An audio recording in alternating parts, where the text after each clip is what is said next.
Geeks and geekettes, ladies and gentlemen, boys and girls, and comic fans, and general pop culture geeks everywhere. A little bit of a departure this week from our usual format of you asking questions and me giving answers. This week I'm going to talk on one subject and one subject only, and I'm calling this episode Ask Chuck Dixon of Mars. It's episode 138 for those of you who are into enumeration. It's a bit of a very special episode, because I read this book called John Carter and the Gods of Hollywood by Michael D. Sellers. Michael D. Sellers is a Edgar Rice Burroughs super fan, but also accomplished in various careers in the government and in the private sector and in film production and things like that. So the guy knows what he's talking about. He's a bit of an insider. As this book goes along, we learn that he becomes even more of an insider. I've long been fascinated by the movie John Carter and why it failed. What went wrong? And this book answers the question that everything went wrong.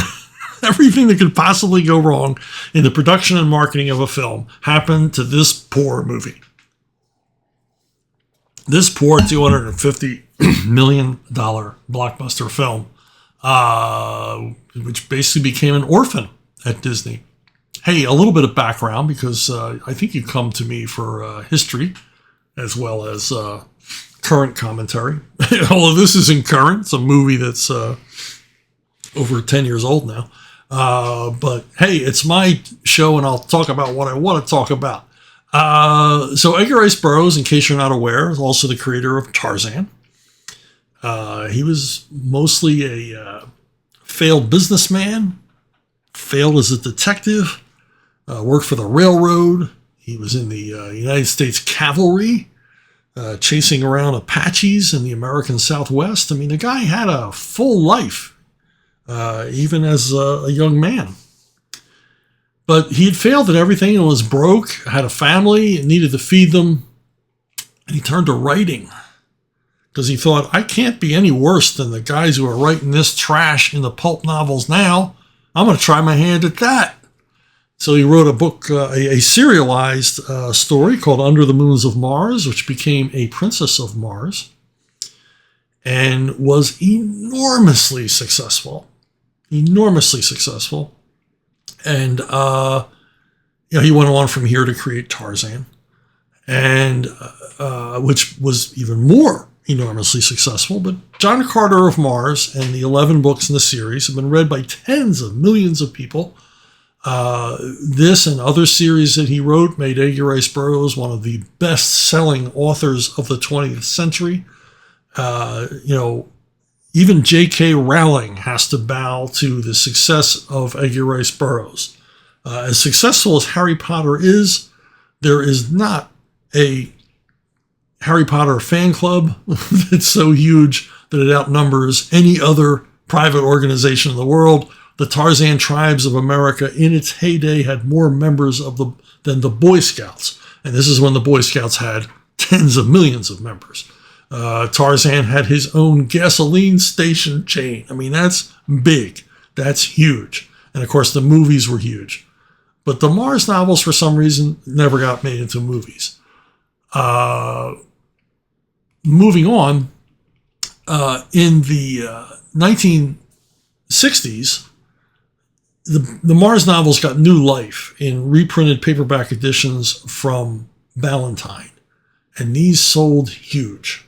And everybody around the age of 12, 13, 14 read these, including me. I gobbled these up like salted peanuts. I just fell in love with everything about Mars and everything about Burroughs in general.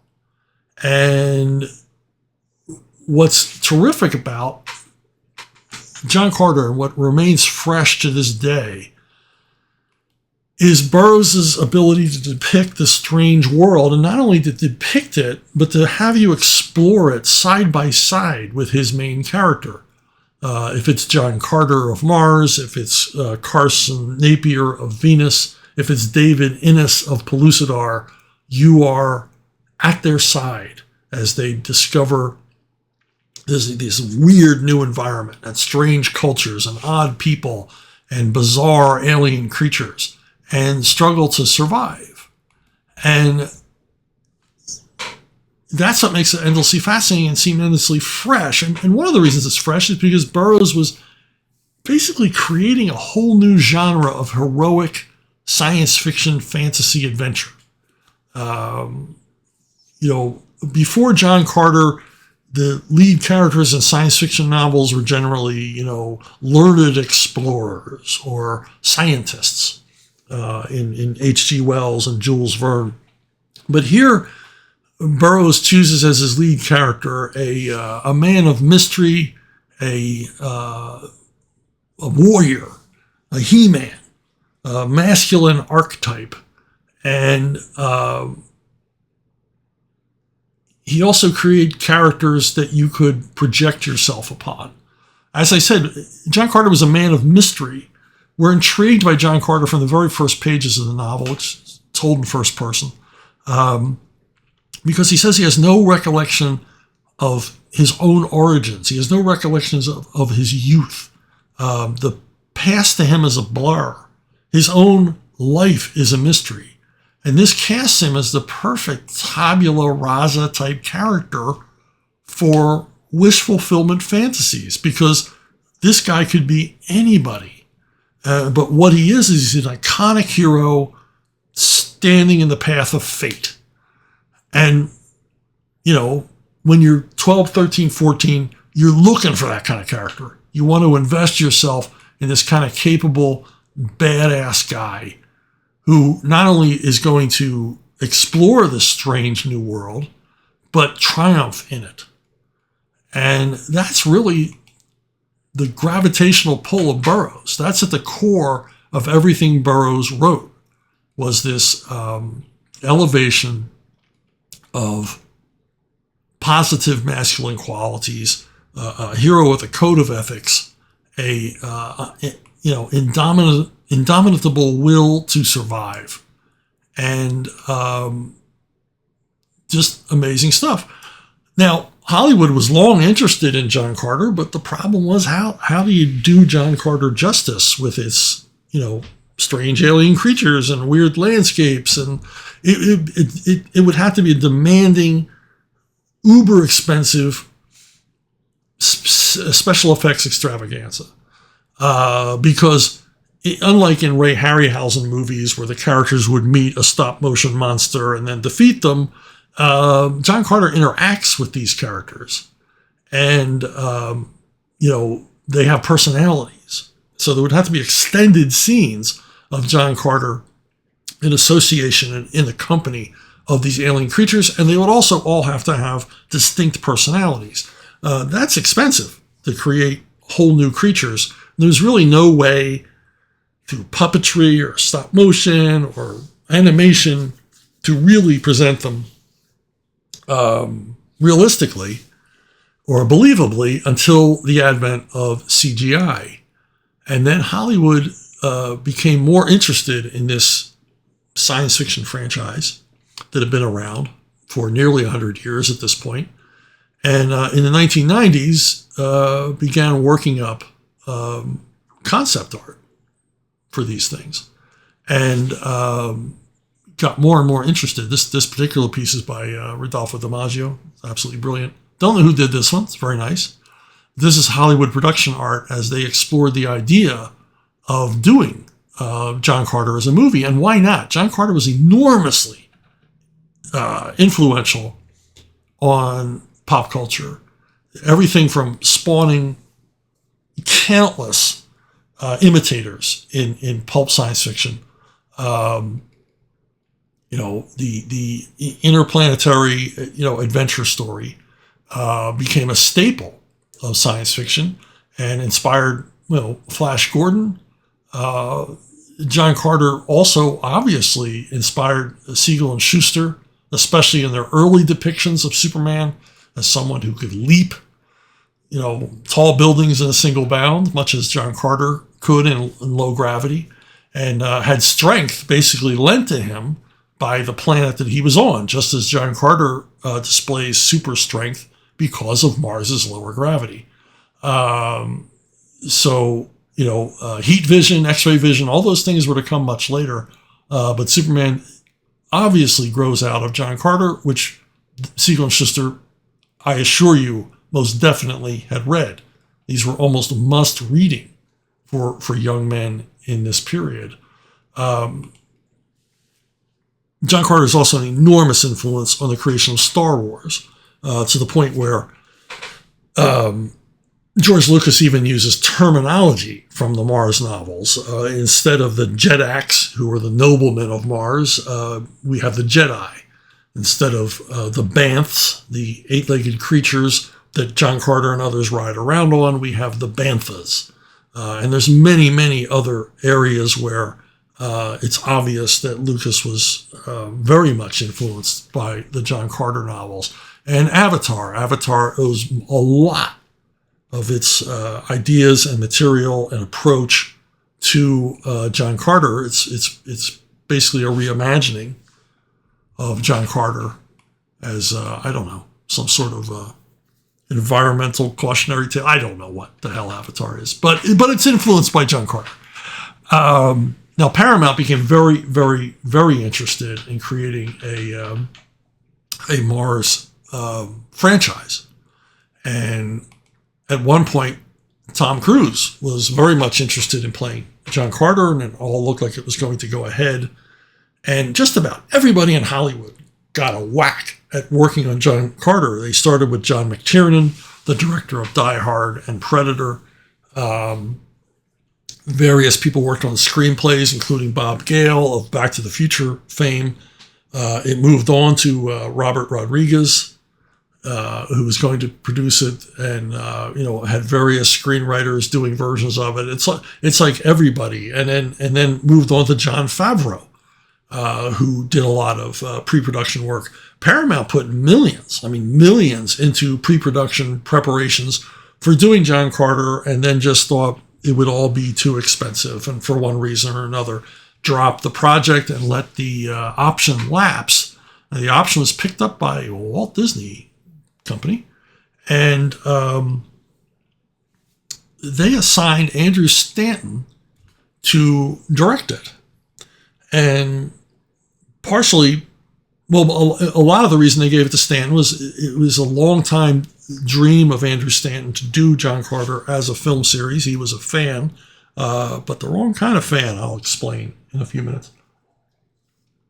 So this was seen as a gift to Andrew Stanton because he had delivered to Disney two enormous hits. He directed Finding Nemo and Wall-E, both of which brought in lots of cash to Disney. So he was kind of the golden boy, and deservedly so. He had created two classic animated features, worked very hard. Pixar at the time was, just turning out diamonds with every release, just terrific material. And he was a big part of it. He was a big a founder and all the rest of it. And so Disney kind of rewarded him with his dream project of John Carter. So what went wrong, and who is to blame?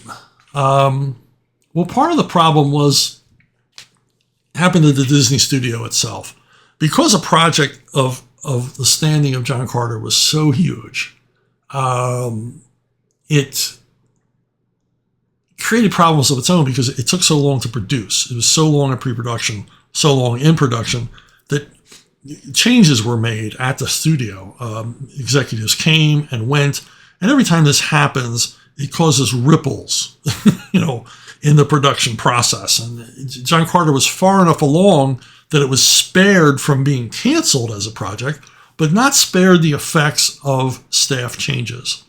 And so new studio heads were brought in, new marketing people were brought in, and they were not as invested in John Carter as the original studio head was. They were not as interested. And John Carter, even in pre-production, even before principal photography began to get a bad reputation.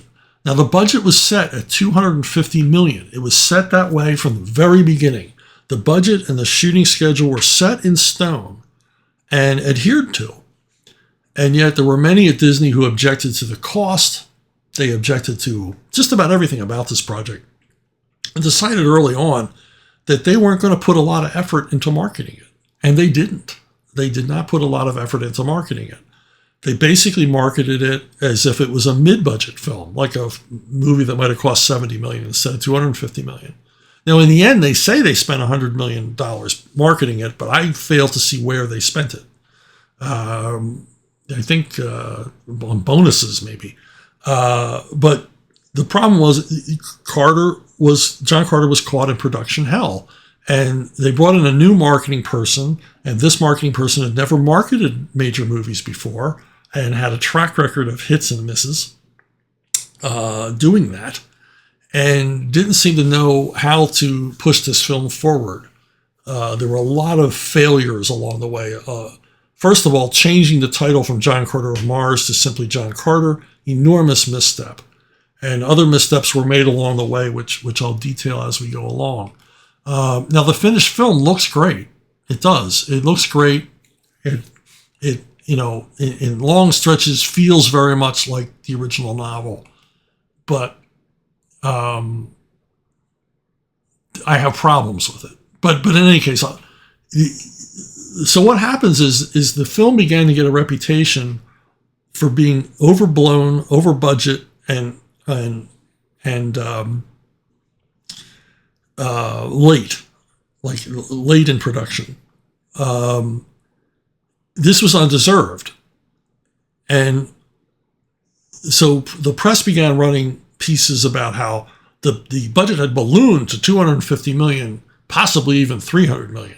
Well, the budget had not ballooned. It had always been $250 million.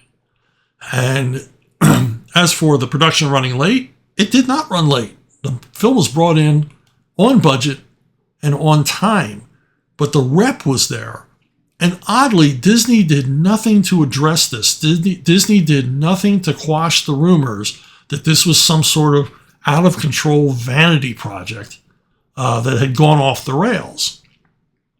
And they did nothing to dispel these rumors. And the problem is, especially with film critics, is if they don't like movies for some reason that go wildly over budget, that look like vanity projects. And so there was a stink put on the movie by critics even before they had seen it. They had negative reactions to it. And of course, on the internet, there were lots of negative reactions to all of this. Again, we come back to marketing. Marketing kept relying on images from the arena sequence in the movie. And again and again and again, despite negative pushback from fans, non-fans, and everybody else, they continued to push the arena sequence. The problem with this is that it looks very much like the arena sequence in Star Wars Attack of the Clones. And the problem there is that, yeah, it does look like that, because this is where Lucas got that idea. The arena sequence from John Carter is the inspiration for the arena sequence in the Star Wars movie. But audiences didn't know that. And there's another problem. Disney failed to inform the audience that there was a legacy to this property. That this property, at the time the movie was to be released, was a 100-year-old science fiction classic enjoyed by tens of millions. They did not educate the audience on what John Carter of Mars was, what it meant to science fiction history. And all this stuff seems very geeky, but it's important to impart to the audience, especially people that have never heard of this property. Because you couldn't rely on the fan base for this property because they were all older. I mean, John Carter had been out of the public eye, had been absent from pop culture for decades, for nearly 2 generations at this point. And so it was really, really important that you inform the audience of what this is and why it's important, and most of all, why it's cool. And press on the fact that this inspired Star Wars and Superman and Flash Gordon and Avatar. That John Carter inspired so much of the science fiction adventure stuff that audiences enjoyed. This was the granddaddy of all of that entertainment. and it had a legacy and it was important. So you can blame the marketing, you can blame the studio. They failed to defend the movie production. They failed to inform the audience of what it was all about. And that created negative buzz ahead of the movie. Now, are they the only ones to blame? I'm going to put forward that no, they were not. I would also blame Andrew Stanton. Now, the author of the book doesn't blame Stanton for much. He gives him a pass. And I think part of it is because by the end of the book, we learn that because of the author's pressing, basically trying to get a seat at the table for marketing, for the reasons that he wanted the John Carter movie to succeed.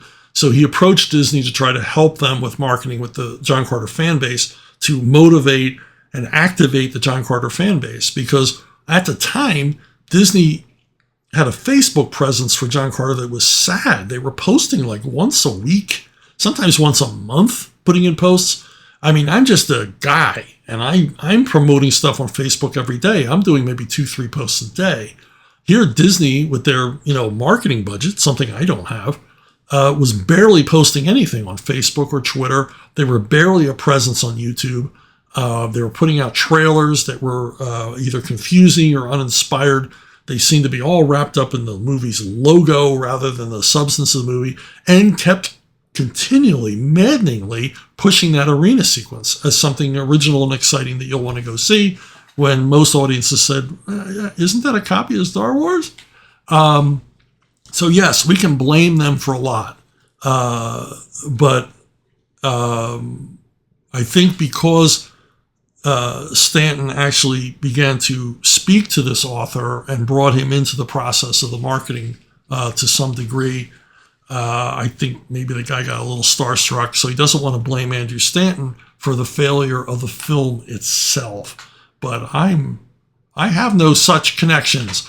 The most disheartening, jaw-dropping thing about Andrew Stanton I found out in reading the book was that his inspiration for the movies was not the original Burroughs novels. It was the 1970s Marvel Comics version of John Carter, which isn't good. This was his first exposure to John Carter of Mars, was the Marvel version, which, I think ran 18 issues. I mean, audiences, comic readers didn't even like it. Marvel had picked up the Burroughs license from when DC's option ran out. And DC Comics had done a remarkable job, particularly on Tarzan, done a pretty good job on John Carter, not great, but the remarkable run on Tarzan.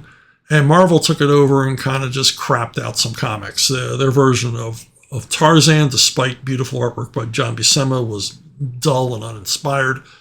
And this series, largely drawn by Gil Kane, mostly inked by Rudy Nebres, while pretty, is dull and flat and doesn't even begin to bring forward, the charm and fascination and heart of John Carter of Mars.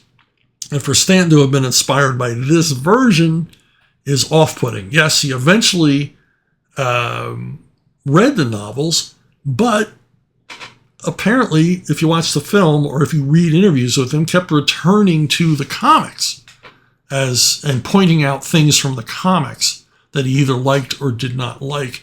Primary amongst these is his impression from the Marvel comics that Deja Thoris was a girl hostage, which is how she was presented in the comics. She was simply an adornment. She was a sex object. She was a hostage. She was, wailing, screaming damsel in distress for much of the comic run.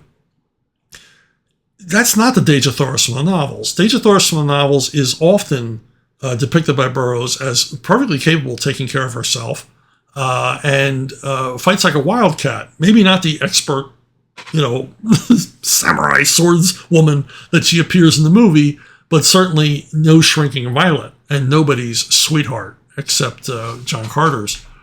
Also, his depiction of John Carter, sadly, Hinderstan decided he would, I'm using air quotes here, update the John Carter character for modern audiences. That means Joseph Campbell crap. That means flawed, reluctant hero. That means tragic past. This is the shortcut for this is the shortcut that he uses to get you to relate to the character.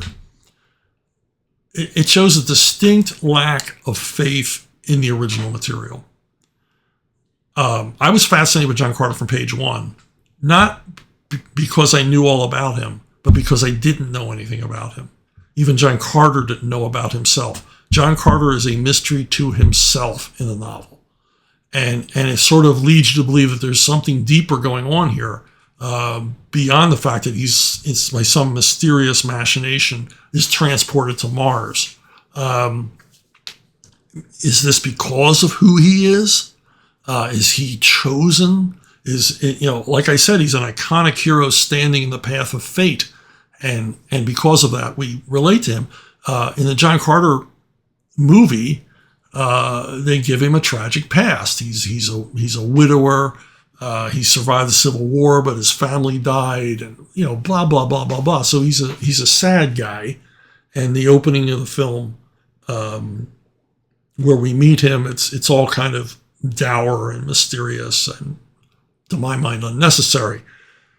That's the other problem I have with the film is the structure. The movie opens on Mars, which I think was an enormous mistake, an enormous miscalculation to have the film open on Mars. Because, as I said before, one of the key elements, the key charms of Burroughs is the sense of exploration, the sense of wonder as you walk at the elbow of this lead character.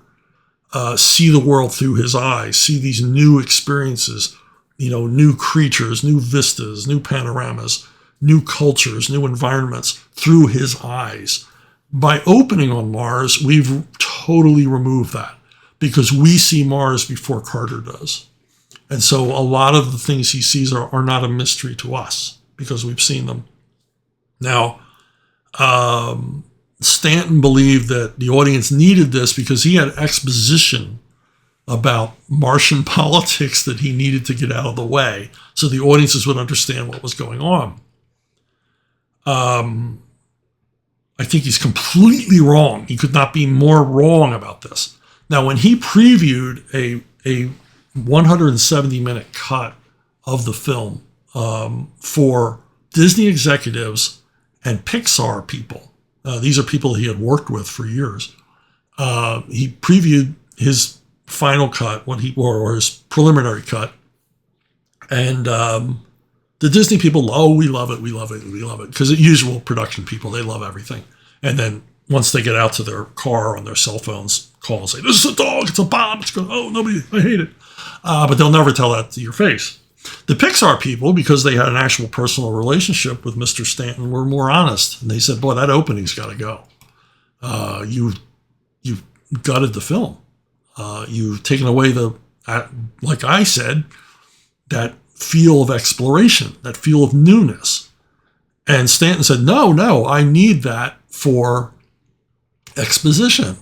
I need that to explain to the audience what's going on Mars. And his Pixar friends unanimously said, no, open the movie the way Burroughs opened the novel, and then explain those things as you go along. Find a way to get across the information you think is necessary as the story progresses. And Stanton said something remarkable back. He said, "No, that's lazy writing." It's like, no, Mr. Stanton, what you proposed was lazy writing. Getting all your exposition out of the way in a cold opening, that's lazy writing. The writing you sweat is to impart information without the audience realizing that information is being imparted. You entertain your audience first, and in that entertainment, they learn things. They don't know they're learning things about the new world. They don't realize you're world building, but you're doing it subtly as you go along. What you did was lazy writing. What you did was also completely and utterly unnecessary. I rewatched the film recently, and I made a point to skip the opening and skip the initial introduction of Dejah Thoris. And I know I'm invested in the material and understand John Carter of Mars, but I watched it with that eye. And I realized without that opening scene and without the horrible, under-dramatized, painfully poor green screen sequence in which Dejah Thoris is introduced, by excising both of them, I actually liked the movie a whole lot more. A whole lot more. I mean, I really didn't even like the movie the first time I saw it, and I really liked it a lot more this time. And in fact, I will rewatch it. I'm even tempted to make my own cut of the movie, just taking those two scenes out, so I don't have to do it with my remote. I can just sit there and watch the film as it was meant to be presented, according to the Pixar people. And what I learned is that most of the exposition that Stanton insisted was important was not important. He wanted to get into the politics of Mars, why the blue team and the red team were at odds, and blah, blah, blah, blah, blah. I don't remember why. I don't care. Why does John Carter choose the city of Helium over the city of whatever the hell the other city is? Why? Because he sees a hot chick in danger. And he decides he's going to be on the side of the hot chick. And that's all you needed to know. That's all Burroughs had for you to go on. And the funny thing is that Stanton establishes this ethic early in the film when John Carter rescues basically a man who was his enemy, but his code of ethics insists that he not leave his enemy to die, a painful, torturous death. And then he comes to the defense of Woola, the cute, cuddly, friendly dog creature that was invented for the film. He comes to the rescue of this literal underdog. And so it's already set up that when he sees what he believes is an underdog in danger, outnumbered, unfair odds, he's going to jump in on the side of the underdog. And in this case, the underdog is Dejah Thoris, which he doesn't realize she's not totally incapable of defending herself, which becomes decent bit of characterization in the film. Like I said, it's a well-constructed film. It's a well-done film, except in so many areas it's misguided and misdirected. And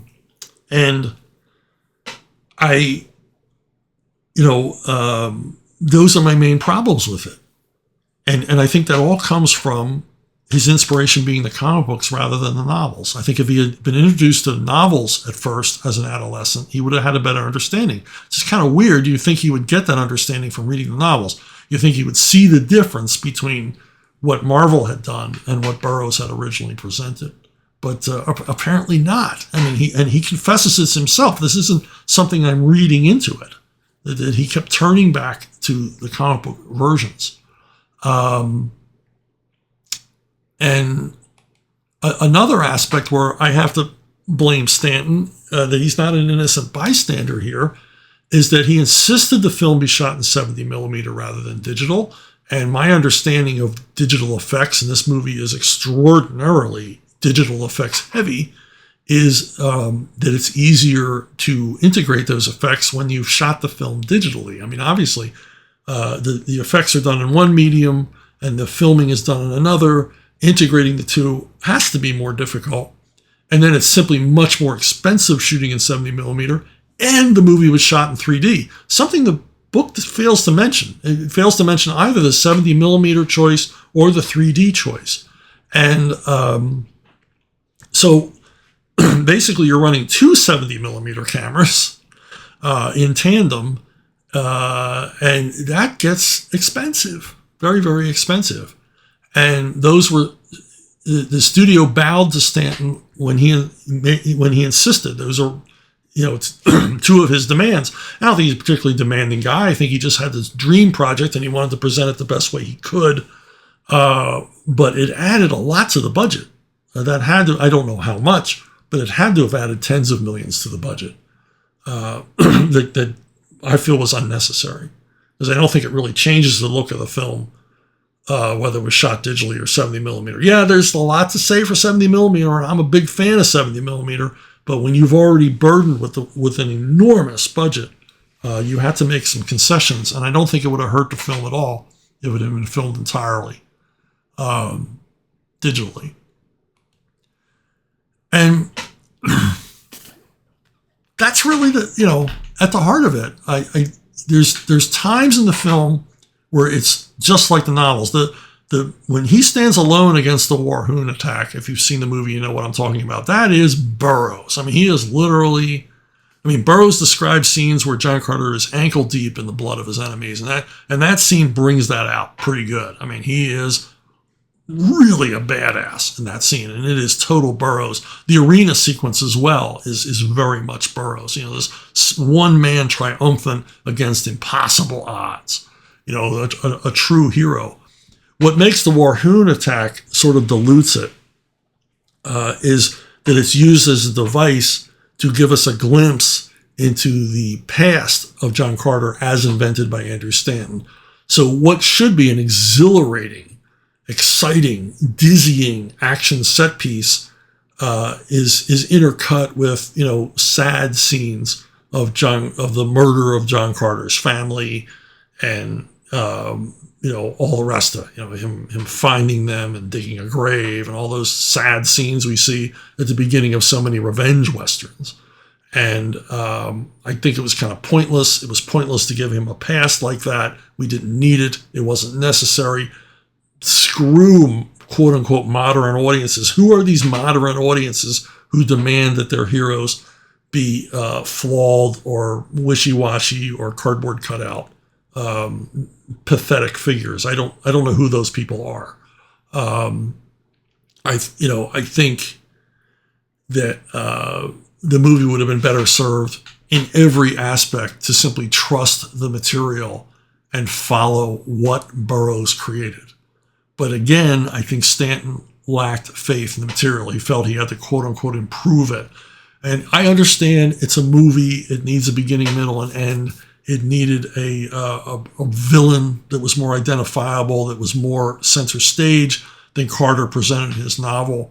But to introduce things like the Thurn, and then to have, for my money, a cinematic black hole like Mark Strong playing the lead bad guy, huge mistake.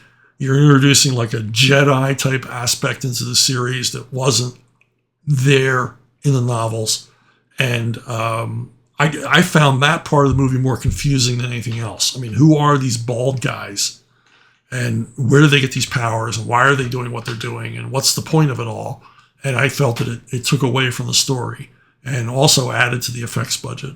As did the opening scenes in a crowded 1880s New York City. I mean, that must have cost millions to shoot. And it was completely unnecessary. Burroughs begins the novel with John Carter being chased across the desert by Apaches. I mean, why not open it there? I understand Stanton wanted to create this framing device, which was, kind of clever framing device, but it's right out of the film version of The Time Machine, so it wasn't anything new or innovative.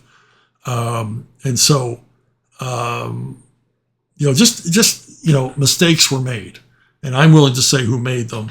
And who made mistakes on the production and release of John Carter is everybody involved. Everybody involved, except fans who made, including the author of this book, who made fan-edited trailers, which actually did more to promote the film than Disney did. Actually got more reaction than anything Disney marketing did. There was the Japanese trailer, Mike Sellers' own fan-made trailer, which actually got this movie traction in the late days before it was released. But if you read the book, I mean, it's just one of those maddening, frustrating stories you're ever going to want to read. I mean, how they missed out on the Super Bowl ad is a story in itself. But I'll save that for any of you who want to read the book. But there you go. I went deeply geeky on John Carter, didn't I? I hope you enjoyed it. I hope you were, hope you got something out of this. And if you care to, you can go to Amazon and check out Siege of the Black Citadel. It's the first of my Conan novels. You know Conan, the Cimmerian, sword-swinging mercenary. This has got everything you would possibly want in a Conan story, written as much as I could in the style of Robert E. Howard. using his concepts and characters. And it's got all the prerequisite amounts of sexual tension and violence and dark sorcery and a really, really, really creepy monster that Conan has to defeat to get to what he wants. And I had a good time writing it. I've already written a second one. We plan to do 3 of these. And this is the paperback version, soon to come to ebook, soon to come to audiobook. But you can check out the paperback book at Amazon.com. It's from Castalia House. So thanks for watching. Thanks for listening. Thanks for everything you've done to help support this channel. I hope you enjoyed this little special, this departure from the usual format. And I will see you all down the road.